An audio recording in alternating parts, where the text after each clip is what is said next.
Finance Committee meeting order. First item on the agenda is the approval of the previous minutes. Is there a motion? So moved. Second. We have a motion second. Any discussion? All those in favor indicate by saying aye. Aye. Any opposed? Motion passes. Next item on the agenda is the financial update. Ms. Kelly. Since our last meeting, we've hired 2 new employees to the business office, both payroll coordinators. We had some shifting around within the department. We recently submitted our national school lunch application with all the required documentation. Looking at the financial reports, as of the end of August, we are 15.38% of the way through the fiscal year. Total expenditures year-to-date are at 14.4%. Encumbrances are another 11.8 for a total of 26.2.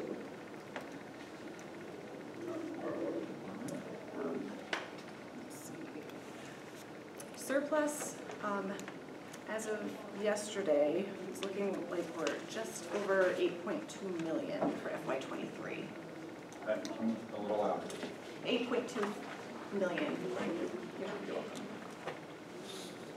All right. And the main contributors to that are just the number of vacant positions throughout last year. It's about 80 plus. We had an increase with grant funding with ESSER dollars that we don't normally have. And there was also quite a bit left over related to special ed tuition. And this kind of tells us the IEP facilitator positions that we've recently added are helping keep students in the district. Perfect. Anything else, Ms. Kelly? I think that's it. Any questions for Ms. Kelly? Mr. So, Kamari? I guess just a general question. Sure. The estimated returning back to the city Is 8.2. 8.2, Correct. and that's what we budgeted, or when we did our budgets, we were talking about a return of 8. It's kind of just grown. I thought we were, Yeah. so, Yep. sounds significant, but It's a pretty good little thing.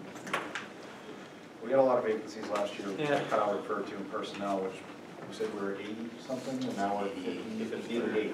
So that should fall off nicely.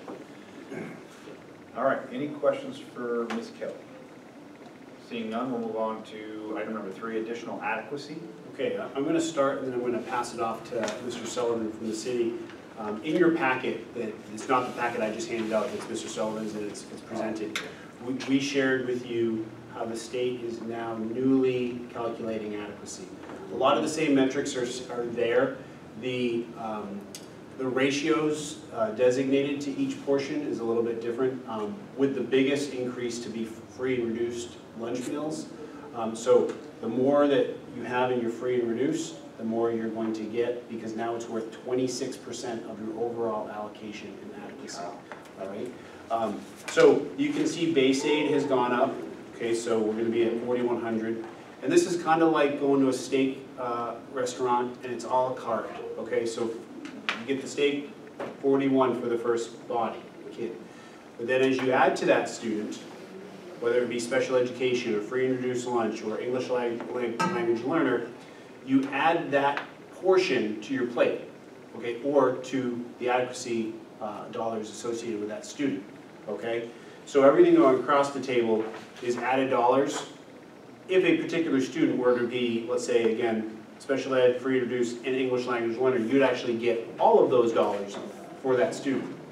But if, let's say Mr. Kamiri was one of the students and he was not special ed, he did not have free and reduced lunch, and he was not an English language learner, the school would receive $4,100 from the state, okay?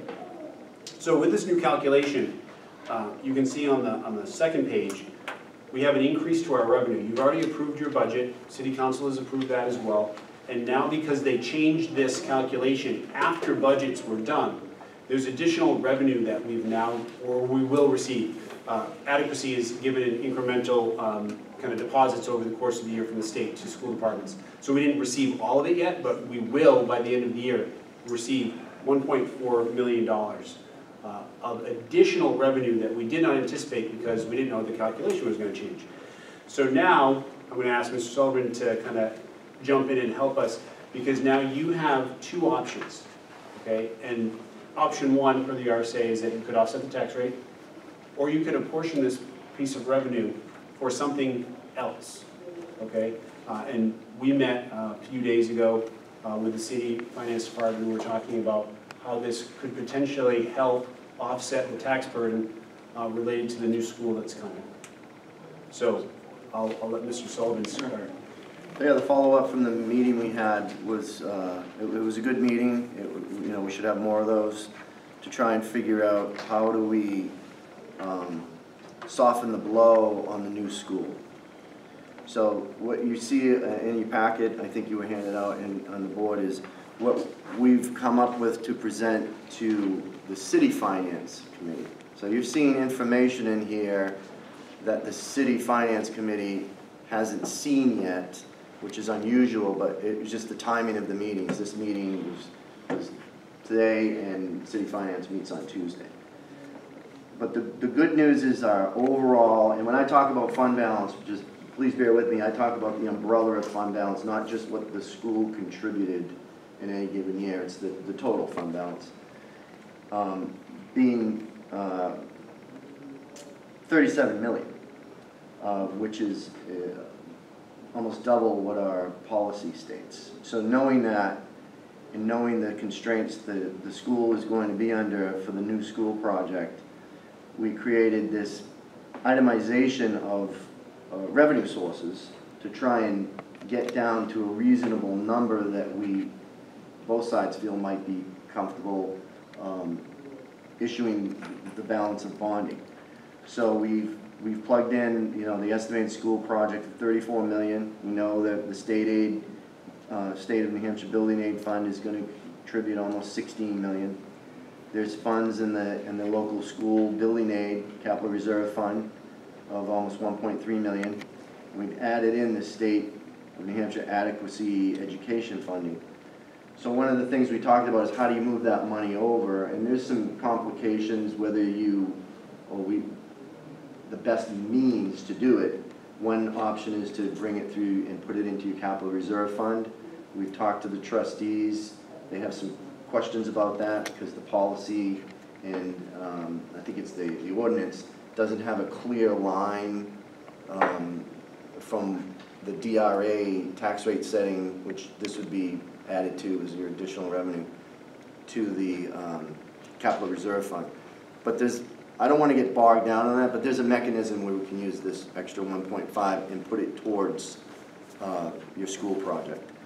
And we get down to a bond funding of about 8 million, and how we derived at that number is looking at, and below on what you're seeing here, there are two forecasts. Trying to keep your debt service from taking off like a rocket when the new school, if you had to bond the balance of 15 million. So the recommendation that we are going to make to the city finance is endorse use of unassigned fund balance for your project of 7.5 million. Now, this is a significant ask, we realize that, and it's not that you're going to ask for that contribution. We're going to make the initial discussion with the finance committee next Tuesday, and with this body's endorsement of moving forward with that, explain to them the importance of using that fund balance for this project. And what it does, it eliminates about $600,000 worth of debt payments. And if you were to not receive this extra unassigned fund balance funding, that's approximately $3 million over the life of the bond in interest that would be paid. So if you scroll down to the I have two schedules here, and you can get a better view of, so this is assuming the 7.5 million of unassigned fund balance is approved. The debt service, it does jump up from where it is now. The blue is your current debt service, blue bars. The orange is, remember you have debt, and Mr. Lynch mentioned about adding new bonded debt. We have to have a provision for that as well, because you're doing other projects in your buildings, and that has to be phased in over a period. So the orange represents how that debt would phase in, and the green would be that the balance for the school that you would bond, which would be the 8 million. And as you can see, it goes over 2.5 million there in FY27, but it levels off and it starts to drop down in fiscal year 30. And as you can see, it starts to decrease. And it's hard to do a projection like this out more than a couple of years because you'll be adding new CIP projects as debt service falls off. But the takeaway is it levels that off below that 2.5 million threshold. And if you go to the next slide down, you'll see what happens without the contribution. The debt service is significantly higher. It goes over overall 3 million, almost to 3.3, and it stays that way, and it doesn't drop below that 2.5 million number until much further out into FY34. So the burden is significantly longer for the debt service on the school, and you know, I think everybody has to remember it's all taxpayers are paying that bill. So it behooves the city side to take a close look at considering to allow the level of fund balance that we're recommending. So that will be next Tuesday. I'm sure you have a bunch of questions on how it would all work mechanically, but we're going to see how it works out next Tuesday. Mr. Mary. So, you're showing, I guess on the handout, our current city's fund balance is 37 million. At the end of this fiscal At year. the end of this fiscal year, That's an estimate. that includes the 8 million or so Yeah. that we're returning? Yes. Is in that 37 million? Yes. And you're showing basically the unassigned fund balance, if we use the 7.5, that would be coming out of that 8 million we're returning It basically? would be coming out of the grand total. I said, I don't look at it as what the school Us, them, or contributed. whatever, yeah. And it's gonna be That number's probably- already included in yeah, the 37? yeah, yeah. Okay. Mr. Bollier? When are we letting the city council know about our $8 million return? Tuesday. What's the question? When are we telling them about the 8 million surplus? Tuesday night, Finance Committee will be presented with where we are with the addition to the FY23 unassigned fund balance. Just wondering, in terms of timing, just Yeah, it's a Tuesday, the good 12th. conversation piece, that's all. So and Mr. Pappas, I want to reflect on this for a minute, right? I think it's important that we understand, like, when we took on new debts, and some of us who've been here a little longer, and myself, you know, when Honeywell first came on track, we had a huge hit, and we had to cut people. I don't ever want to put us in a position where our debt service sacrifices staff. I don't ever want that. So I want to be very clear that this is what has me not sleeping, okay? I think the way Mr. Sullivan and Ms. Kelly and Kyle have worked through this, the structure makes sense for me. Carrying a debt service about $2 million is the ideal number, right? That's a budgetary number that can work, and inflex is enough where we're not overexposed. I like to thank Mr. Sullivan for doing the legwork with Ms. Kelly on this, because if we don't get that money from the city council, a $3 million debt service is a lot of bodies.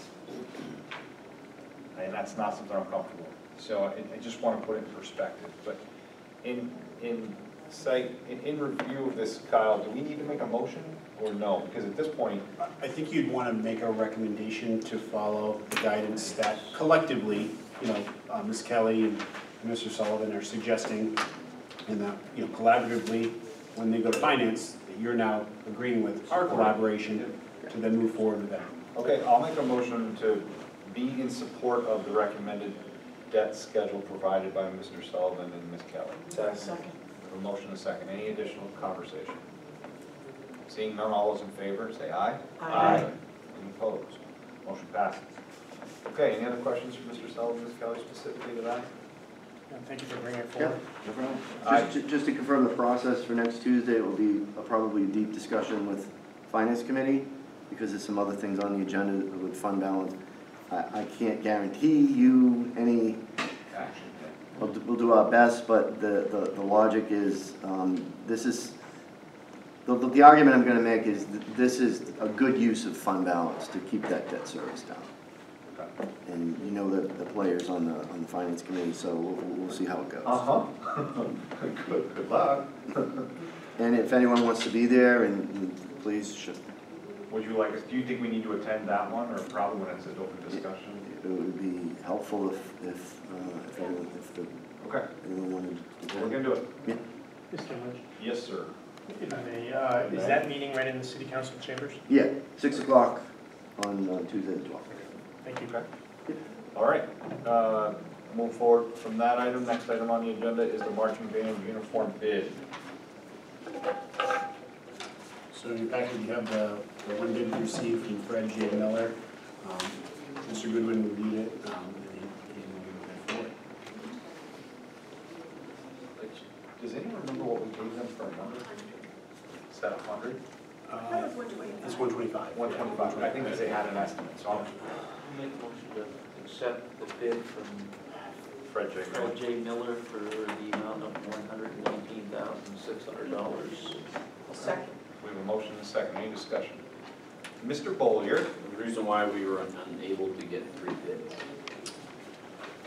Mr. Goodwin provided an email that we're going to keep stating that this is a sole source company.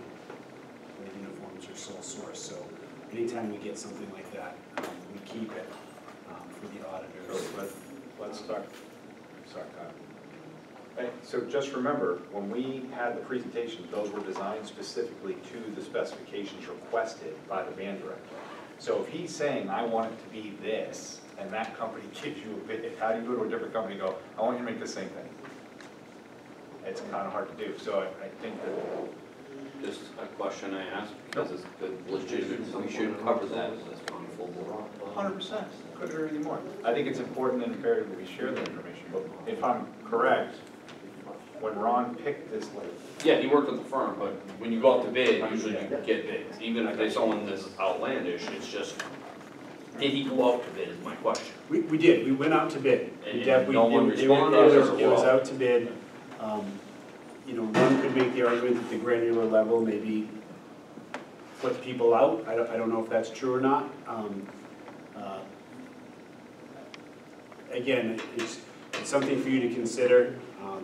Obviously, there are lots of companies that do, I mean, band is a big deal around across the country. You think about the southern states, the things, you know, so, again, you could ask Mr. Goodwin to provide further clarification if you want to. Again, one of the things, and again, I just got this information today about it being sole source.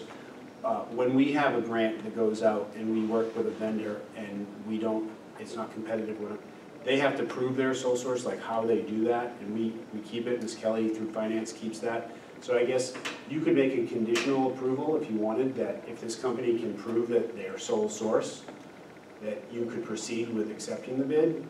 If they couldn't, you could then go back out to bid and get additional bids. Ms. Stevens. But you said that the project was put out to bid. Project was put out to And these are bid. the only people that responded to the bid process? That is correct. Mr. Pappas?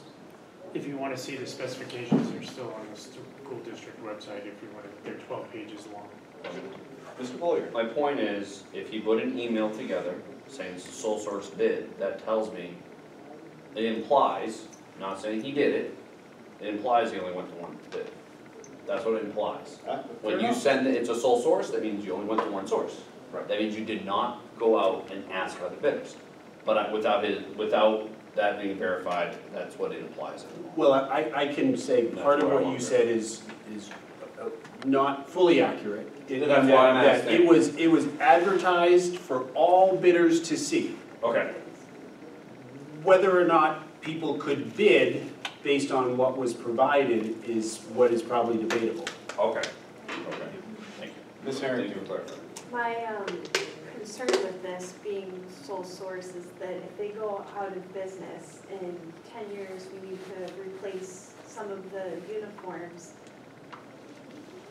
If no one else can meet those specifications to produce that exact uniform are we setting ourselves up to not be able to replace? Mr. Toddy? Yeah, I guess I think we're missed if I didn't add that, I helped Mr. Goodwin draft some of his language around the, because it's a proprietary design, right? Like you said, these people drew this, and that's what went out to bid. So if the specification that Mr. Pappas was just referring to, page 2, first paragraph, says that we're bidding this specific thing or equal. And if you can, any vendor's welcome to draw something that they will think is close, and they can submit it, and it'll be up to you to prove to us that it will perform equivalent to this. So the bid didn't say, you have to do this exactly the design. It said, do this design or what you consider to be equal. And that was what was shared out. So I personally helped him put that language in there, so I just felt the need to share that with you. Thank you. Mr. Pappas, can I ask you a question? Sure. Does that tell us how many uniforms were included in the bid? 200. And how many kids are currently in band? Like 110-ish, including Not worried about color. parts. Okay. All right. Ms. Kamiri, what is it? Is it a masking? Well, no, I'm pointing to Matt. You got me confused. I'm like, is it a blinker? What is happening? I think Mr. Pappas? it's less, but that What's number less? is expected to grow because the middle school program is large and Start meaning what's less the number of kids that are in the high school band is a little currently less. versus their forecast? But the number in middle school band is growing, so that number Well, will yeah, grow. I think that I'm not worried about.